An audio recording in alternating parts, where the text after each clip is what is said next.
내가 나가리다 주님 뜻이 아니면 내가 멈춰서리. 함께 나눌 은혜의 말씀은 고린도후서 12장 8절에서 10절까지 말씀입니다.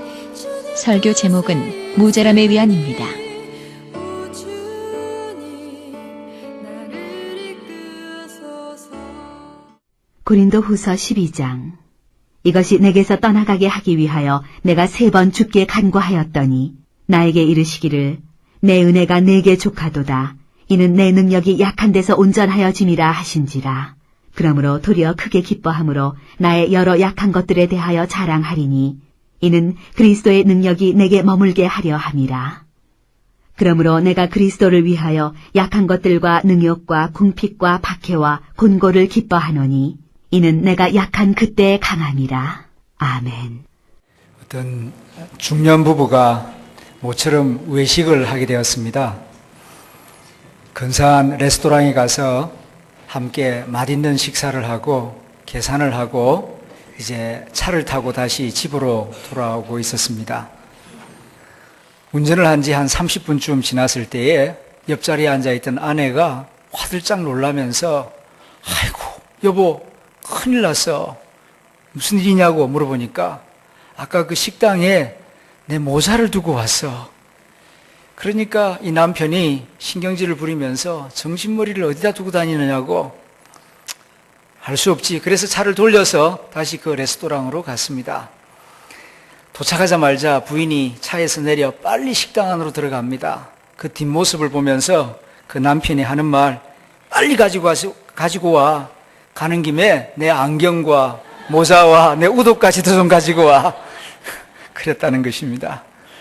나이가 들어가면서 부부는 모자라는 것도 서로 닮아가는 모양입니다.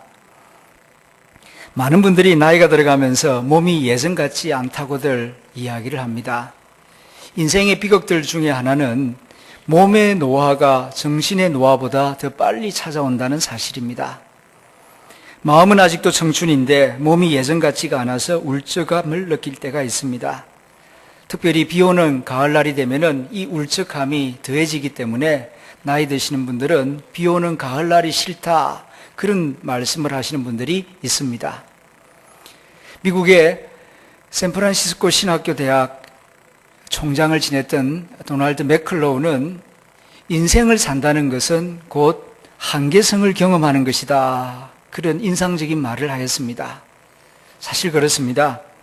나이가 들어가면서 우리는 자신의 모자람을 더 많이 경험하게 되고 능력의 한계성을 더 많이 느끼게 됩니다. 젊었을 때에는 마음만 먹으면 뭐든지 다 할 수 있을 것 같은 생각이 들었지만은 나이가 들면서 체력의 한계성을 느낍니다. 기억력의 부족함도 느끼지요. 자신감이 없어집니다. 그나마 끝까지 자존심으로 지켜오던 도덕심의 자신감마저도 흔들릴 때가 있습니다. 그동안 내가 제대로 살아왔나? 열심히 한다고 했지만 그것이 올바른 길이었나? 자기 자신에 대하여서 흔들리는 모습을 볼 때가 있습니다. 자, 이렇게 나이가 들어가면서 자신의 부족함, 자신의 모자람, 자신의 한계성을 느끼면서 슬픔을 느끼기도 하고 부끄러움을 느끼기도 하고 어떤 경우에는 두려움마저 느낄 때가 있습니다. 사람들은 모자람에 대하여서 대부분의 경우 부정적인 감정을 가지고 있습니다. 자신의 부족함, 모자람에 대하여 자랑스럽게 생각하고 감사하다고 말하는 사람 찾아보기 쉽지 않습니다. 대부분의 경우 모자람을 부끄럽게 생각합니다. 감추고 싶어 하지요. 모자람이 발견되더라도 그걸 현실적으로 받아들이기가 쉽지가 않습니다. 일반적으로 사람들이 자신의 노화 현상을 현실적으로 수용하는 나이가 빠르면 54세, 일반적으로 55세라고 합니다. 52세 때에는 자기 스스로를 25세라고 생각한답니다.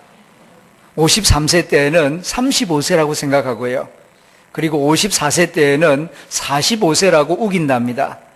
그러다가 55세가 되면은 비로소 그걸 받아들인답니다. 인정한답니다. 왜 하필이면 55세일까요? 거꾸로 해도 55세이기 때문입니다. 왜 이렇게 사람들은 자기의 현실 모습 그대로를 수용하고 인정하기가 어려운 걸까요? 신학자 매클로우는 그 이유를 두 가지로 지적합니다. 첫 번째로는 하면 된다라고 하는 이 시대적 문화 풍조 때문이라고 지적합니다. 우리가 살고 있는 문화는 적극적인 사고방식, 하면 된다 하는 이런 신화가 지배하고 있는 문화입니다. 한계성을 이겨내고 성공한 사람들이 존경받고 그런 사람들의 이야기가 지배하는 분위기이죠. 그래서 매클로우는 적극적인 사고방식은 문화적인 술병이다라는 표현까지 하였습니다. 술 한 잔 마시면은 기분이 업되지요. 기분이 좋아지면은 뭐든지 할 수 있을 것 같은 그런 착각에 빠집니다. 그러나 그건 어디까지나 기분이지 기분에 따라 현실이 달라지는 건 아니지 않습니까? 다음날 아침 술 깨고 나면은 속만 쓰릴 뿐입니다. 하면 되는 일도 있지만 해도 안 되는 일이 있다는 사실을 인정해야 하는데 무조건 뭐든지 하면 된다는 식으로 분위기를 몰고 가는 것은 마약을 먹이는 것과 같다라고 지적합니다. 두 번째 이유가 있다면 두려움 때문이라고 합니다. 나이가 들면서 점점 많이 경험하는 상실과 한계성과 절망에 직면하는 것이 두렵기 때문에 자기 자신의 현실을 있는 그대로 수용하고 인정하기가 어렵다는 것이죠. 그러나 여러분, 이 세상을 살아가는 모든 사람은 나이가 어린 사람이든 나이가 많은 분이든 여자든 남자든 다 모자람을 가지고 살아갑니다. 모자람이 없는 사람 아무도 없어요. 겉으로 보기에는 저 사람은 괜찮겠지라고 생각하지만 가까이 가서 보면은 그 사람도 그 나름대로의 모자람이 있습니다. 체력의 모자람, 기억력의 모자람, 도덕성의 모자람, 자신감의 모자람, 여러 가지 모자람을 경험하면서 살아가고 있습니다. 젊었을 때의 지혜는 그 모자람을 채우고 극복해내려는 용기에 있었다면 나이 드신 분들의 지혜는 자신의 모자람을 긍정하고 너그럽게 수용하는 마음에 있다 할 것입니다. 성경을 읽고 기도하면서 조용히 생각해 보면은 하나님의 은혜는 풍족함 가운데만 있는 게 아니라 모자람 가운데 더 깊은 은혜가 있다 하는 사실을 깨닫게 됩니다.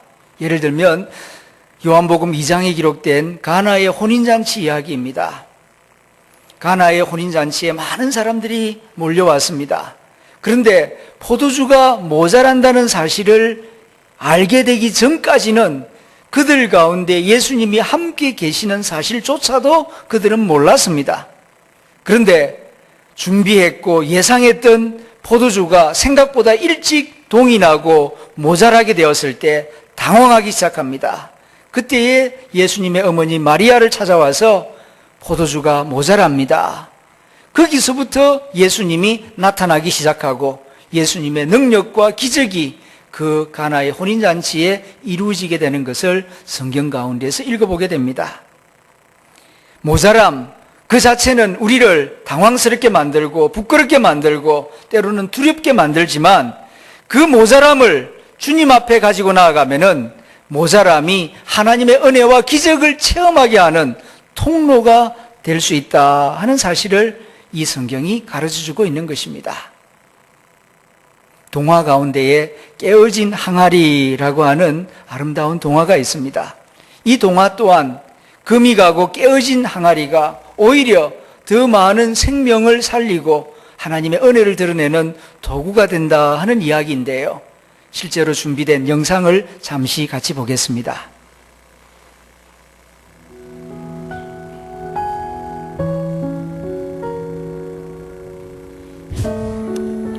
어느 마을에 오래되어 금이 가고 조금 깨진 못생긴 물항아리가 있었습니다. 항아리의 주인은 이상하게도 물을 길어올 때 온전한 항아리가 아닌 깨진 항아리를 사용했습니다. 깨진 항아리는 마치 온전한 항아리처럼 자기를 아껴주는 주인에게 고마우면서도 한편으론 미안한 마음이 들었습니다. 어느 날 깨진 물항아리가 주인께 물었습니다. 주인님, 왜 온전한 항아리도 많은데 물을 길어올 때 저를 사용하시나요? 전 별로 소용가치가 없는 물건인데요. 주인은 그의 물음에 아무 말도 하지 않은 채 그 물항아리를 지고 계속 집으로 가고 있었습니다. 그러다 어느 길을 지나면서 주인이 부드러운 목소리로 말했습니다. 얘야, 우리가 걸어온 길을 보아라. 그제야 물항아리는 그들이 늘 물을 길어 집으로 걸어오던 길을 보았습니다. 주인님, 어떻게 이 산골 길가에 이렇게 예쁜 꽃들이 피었을까요? 길가에는 예쁜 꽃들이 아름다운 자태를 자랑하듯 싱싱하게 피어 있었습니다. 메마른 산길가에서 너의 깨어진 틈으로 새어나온 물을 먹고 자란 꽃들이란다. 금이 간 네 모습 때문에 많은 생명이 풍성하게 열매를 맺으며 자라고 있지 않니? 그러니 너를 어떻게 버릴 수 있겠니?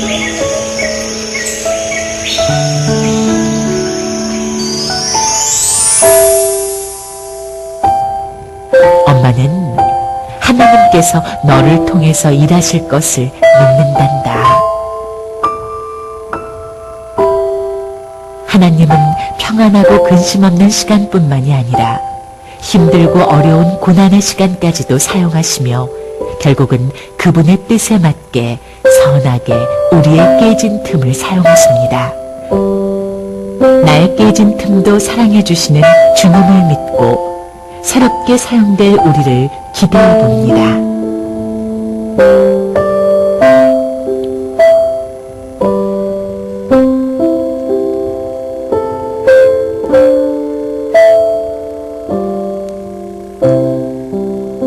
이 세상에 대부분의 사람들은 완벽함을 좋아하고 완벽함을 추구합니다. 금이 간 인생 부끄러워하고 감추고 싶어 하지요. 금이 간 자신의 인생 때문에 낙심할 때도 있습니다. 그러나 여러분 기억하십시오. 하나님은 금이 간 인생이라고 버리지 않습니다. 오히려 그 인생을 더 소중히 여기시고 그에게 은혜를 베푸시며 그를 통하여 하나님의 은혜가 더 많은 사람들에게 나누어지고 전파되기를 원하십니다. 이 세상을 힘들게 하고 삭막하게 만드는 것은 금이 간 인생들이 아니라 오히려 완벽하다고 자기 자신을 자랑하는 사람들 때문에 세상이 삭막해지고 어려워질 때가 많습니다. 저는 서울에서 목회할 때에 부모가 모두 다 명문대학을 나온 좋은 부모를 알고 있습니다. 그런데 그 부모 때문에 그들의 자녀들은 너무너무 힘들어하였습니다.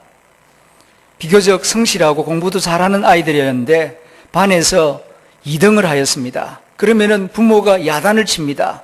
어떻게 2등밖에 못하느냐고. 그래서 열심히 공부해서 1등을 했습니다.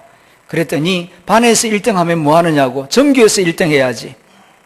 그로 인하여서 그 아이의 마음이 아스팔트와 같이 메마르고 금이 가는 것을 옆에서 보았습니다.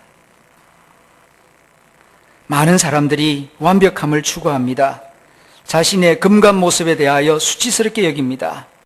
그러나 여러분, 사람들이 보는 것과 하나님이 보는 것은 같지 않습니다.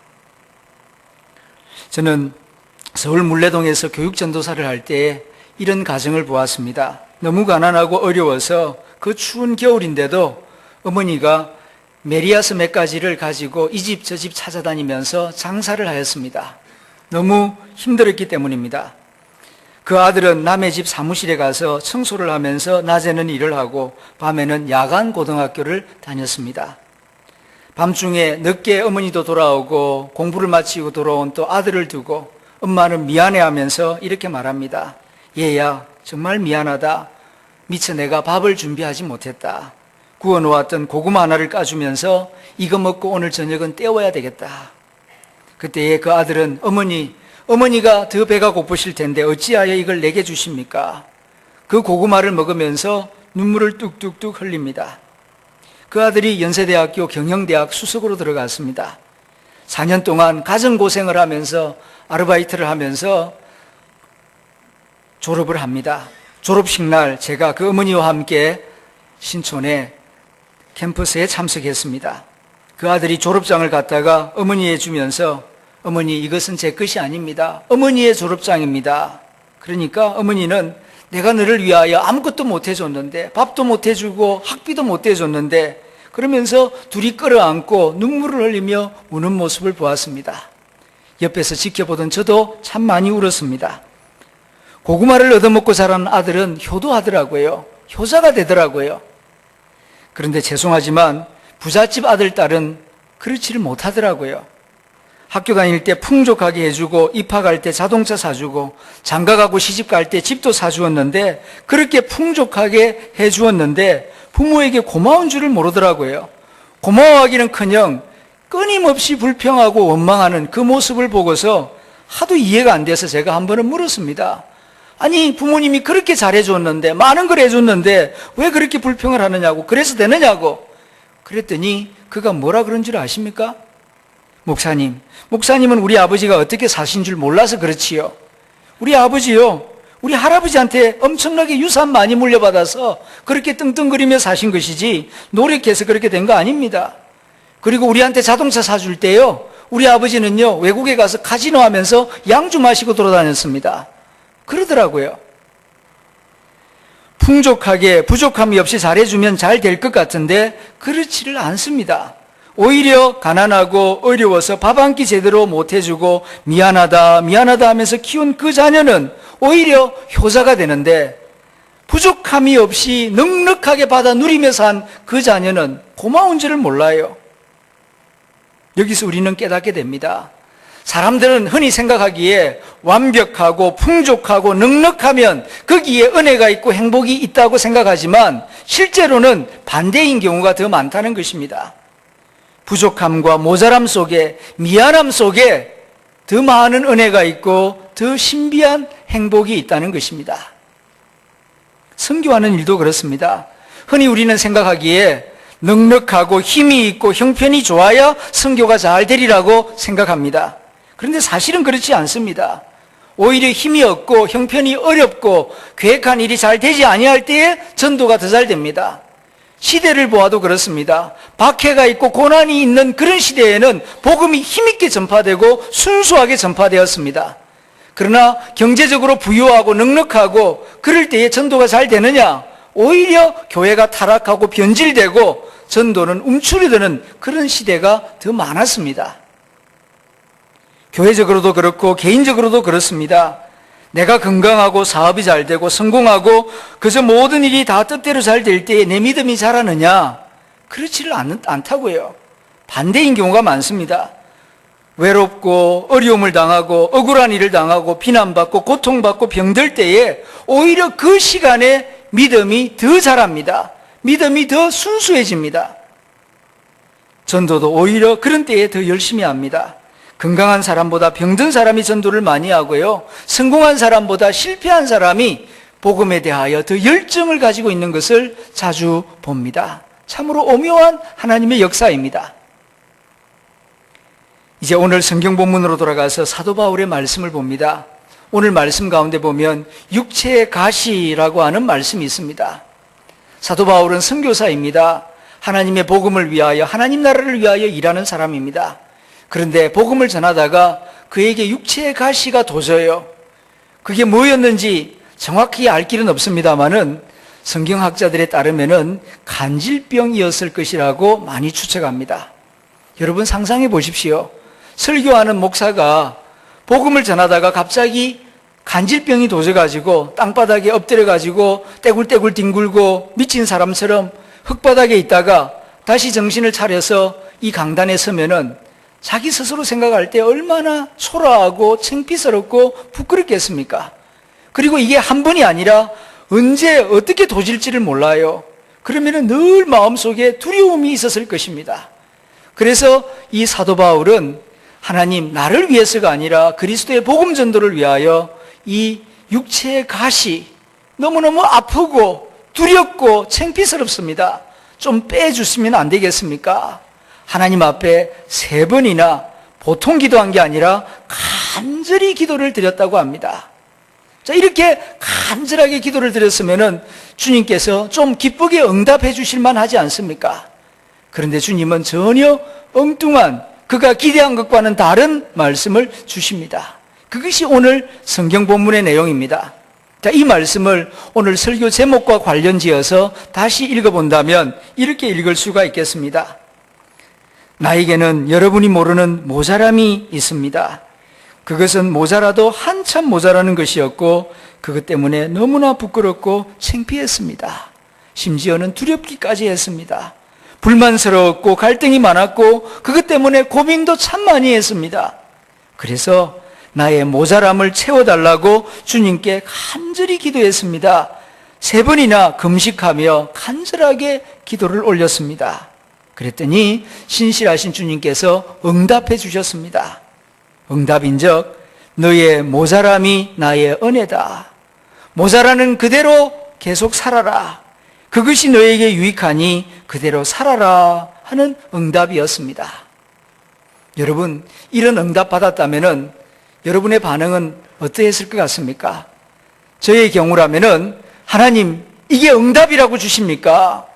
내 육체의 가시를 좀 빼달라고 하는데요. 그것도 나를 위해서가 아니라 주님 위해서, 주님 일을 위하여서 좀 빼달라고 하는데 모자란 그대로 살아라니요. 너무하지 않습니까? 주님께 능력이 없는 것도 아닌데 왜 그렇게 나에게 인색하게 대하시고 야박하게 대하십니까? 이렇게 말했을 것 같아요. 그런데 사도 바울은 그런 응답을 받고서 크게 기뻐하였다고 성경이 말씀하고 있습니다.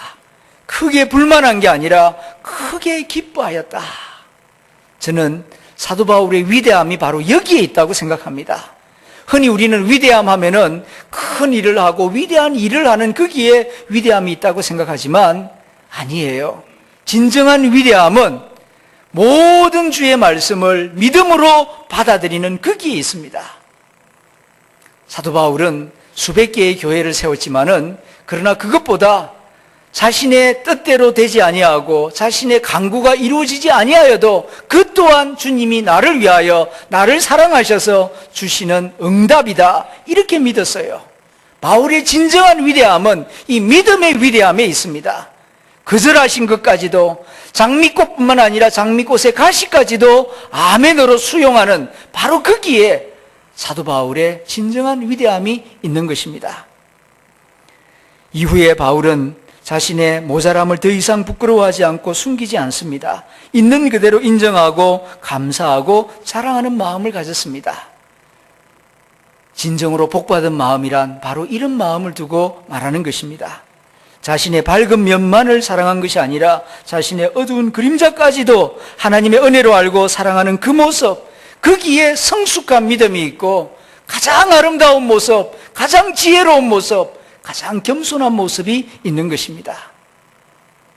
상상을 해봅니다. 만일 말입니다. 만일 주님께서 이런 말씀을 주셨는데도 바울이 수용하지를 못하고 계속 떼를 쓰고 기도해서 그의 모자람이 채워지고 육체의 가시가 사라졌다고 합시다.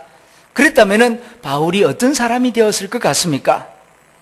제가 짐작하건대 바울은 끝까지 신실한 사람이 되지는 못했을 것입니다.